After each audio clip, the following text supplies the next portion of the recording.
Hey guys, it's VB. Welcome back to my channel. Today I'm going to be showing you how to get the Smoky Brown Eye Look. I would be using the Profusion Chocolates palette.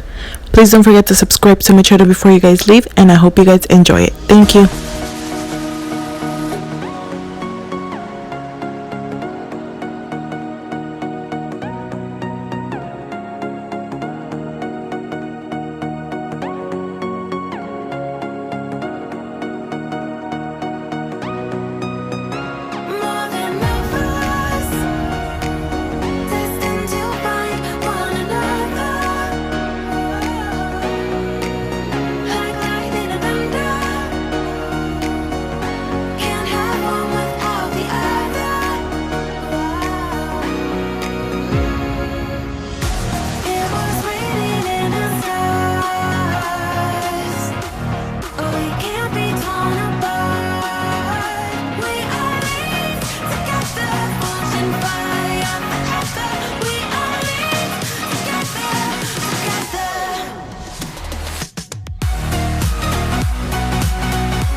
And this right here is the final look. I hope you guys enjoyed this tutorial. Please don't forget to subscribe to my channel, hit the notification bell so you guys can get notified when I upload. Leave me a thumbs up and a comment below. I hope to see you guys in the next one. Thank you. And remember, feel nothing less than what you are.